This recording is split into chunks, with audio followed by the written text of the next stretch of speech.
About all things তোমাদের সকলকে স্বাগত। আজকের এই ভিডিওতে আমরা আলোচনা করব ক্লাস 10-এ যারা স্টুডেন্ট রয়েছে এবং পরীক্ষা দিতে চলেছে বোর্ড এক্সামিনেশন, তাদের জন্য একটা কিছু কথা। তোমরা কি এখন এবিটিএ টেস্ট পেপার বা আদার্স কোনো টেস্ট পেপার সলভ করবে, না বুক পড়বে, মানে টেক্সট বুক পড়াশোনা করবে? এটা অনেকের একটা ডাউট হয়ে থাকে। আমার সম্মতে আমি কি করেছি এবং টপার্সরা কি করে থাকে, তার জন্য তারা নাম্বার বেশি পেয়ে থাকে, সেই ব্যাপারে আমরা ডিসকাশন করব। আমরা এই স্টুডেন্টকে তিনটে ভাগে ভাগ করছি, first category, second category, third category. যারা এমন স্টুডেন্ট রয়েছে বিশাল হাই ক্লাস, অনেক ভালো, ঠিক আছে, তাদের কি করতে হয় না, মক টেস্ট বা টেস্ট পেপার অতটা সলভ করতে হয় না, বা যাদের বইটা খুবই মুখস্থ, তারা কি করে প্রত্যেক দিন একটা করে টেস্ট পেপার সলভ করে। বা ধরো তারা মোস্টলি কি করে, ইংলিশে চুজ করতে পারে এক দিন, বা মোস্টলি তারা সায়েন্সের পার্ট, ম্যাথের পার্টগুলো, বায়োলজি পার্ট, এগুলোকে তারা বসে বসে সলভ করে এবং টাইম ধরে ধরে করে। যারা একদম 100 আউট অফ 100 পাওয়ার চেষ্টা করে, তাদের টেস্ট পেপার মানে টেক্সট বুক পুরো মুখস্থ, 100% মুখস্থ হয়ে আছে, তারা এরকম করে, ঠিক আছে। এটা হচ্ছে ক্যাটাগরি 1 স্টুডেন্ট। আমার লাস্টের সাজেশন তোমাদেরকে দেবো যে কি করা উচিত, আমি কি করতাম সেটা বলবো। ক্যাটাগরি নাম্বার 2 স্টুডেন্ট, যারা একটু লোয়ার রাদার দ্যান টপার্স, তারা কি করে, মোটামুটি টেক্সট বুকটা ভালো করে পড়া আছে এবং তারা কোশ্চেন যখন করছে এবিটিএ টেস্ট থেকে, তারা পারছে করতে। তারা কিন্তু টোটালি পুরো কোশ্চেন সেট করবে না, তারা জাস্ট দেখবে যে পারছে কিনা, জানা আছে কিনা, যেটা মনে হচ্ছে জানা নেই সেইটা বই থেকে আবার পড়বে। তো এইটা হচ্ছে second category student. Third category স্টুডেন্টরা কি করে, তাদের মধ্যে নলেজ অনেক কম আছে, ধরো বইয়ের নলেজই নেই, তারা এবিটিএ টেস্ট পেপার নিয়ে কি করবে, মাথা ঘামাবে? তারা অ্যান্সার দেখে দেখে খুঁজবে আর অনলাইন থেকে কোনো ইউটিউব ভিডিও দেখে দেখে তারা দেখবে, চুজ করবে। ভাই দিস ইজ আ গলত অ্যাপ্রোচ, অ্যাকচুয়ালি ভুল এটা, ঠিক আছে।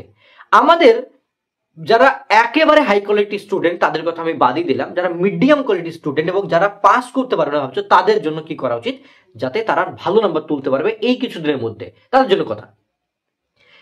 প্রত্যেকটি স্টুডেন্টকে বলবো আমি যে তোমরা বিকাল টাইমে 2টো থেকে 4টে পর্যন্ত এই টাইমটা বিভিন্ন বুকসের ক্যা করো, মতলব সলভ করো, যে না কোশ্চেনগুলো পারছি কিনা, কোথায় আমার ডাউট হচ্ছে, কোন চ্যাপ্টারটা আমার কাছে এখন আবছা লাগছে, কোন ম্যাথটা পারছি না, কোন চ্যাপ্টার ম্যাথটা পারছি না, কোন ভূগোলের কোশ্চেনটা লিখতে অসুবিধা হচ্ছে, কোন ছবিটায় মাথা আসছে না, সেগুলো তুমি নিজে থেকে বসে বসে পুরো সলভ করার দরকার নেই। 3 ঘন্টা এনাফ টাইম এক্সামের জন্য। 3 ঘন্টাতে তোমরা আরামসে এক্সাম ক্লিয়ার করতে পারবে। This is not a big deal. আমি জানি তোমরা পারবে, কোনো সমস্যা হবে না, 100% পারবে। তাই আমি বলছি বেশি চিন্তা না করে জাস্ট নর্মালি কি করো, এখন টেক্সট বুকটাকে ভালো করে পড়ো, রিভিশন দাও। এরকম মানে জাস্ট পেপার উল্টাচ্ছ, মানে বই উল্টাচ্ছ, দেখছো যে আমার জানা আছে কিনা, জানা আছে কিনা, এবার দেখলে আর কমপ্লিট করছো। This is a good approach. আমি করতাম কি, টেক্সট বুকটাকে বারবার পড়তাম, বারবার দেখতাম, যেটা ভুলে যাচ্ছি রিভিশন করতাম, এবং দুপুরে টাইম বা রাতে টাইম কোনো একটা টাইম বসে বসে দেখতাম যে আমি শর্ট কোশ্চেনগুলো জানি কিনা, মানে টেস্ট খুলে খুলে আমি পাচ্ছি কিনা সবগুলো। হতে পারে একটা দুটো কোশ্চেন এমন থাকবে যেটা তুমি জানবে না, পারবে না, ওরকম হবেই, স্বাভাবিক। তুমি তো একদম পুরো আইনস্টাইন না যে সবগুলোই পারবে, ঠিক আছে। তো আইনস্টাইন সবকিছু পারতো কিনা আমিও জানি না, লিটারালি বলছি। তো চেষ্টা করো বুকটাকে, টেক্সট বুকটাকে বেশি করে রিভিশন করার। কেমন করে রিভিশন করবে, এটা তোমাদের মধ্যে প্রশ্ন হতে পারে যে কেমন করে করবে।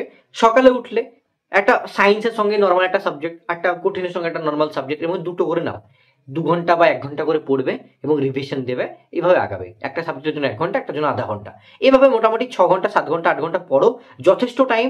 8 ঘন্টা পড়লে অনেক টাইম, আর তার পাশাপাশি 2-3 ঘন্টা টাইম দাও, তুমি টেস্ট পেপারের কোশ্চেনগুলো সলভ করো, কিছু কোশ্চেন নিজে থেকে লেখো, সুন্দরভাবে লিখতে পারছো কিনা।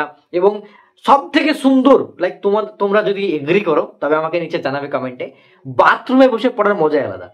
লিটারালি বাথরুমে বসে পটি করছে কেউ অ্যান্ড ভাবছে যে এই চ্যাপ্টার পড়াগুলো মনে পড়ছে কিনা, মানে মুখে মুখে বলছে এইভাবে।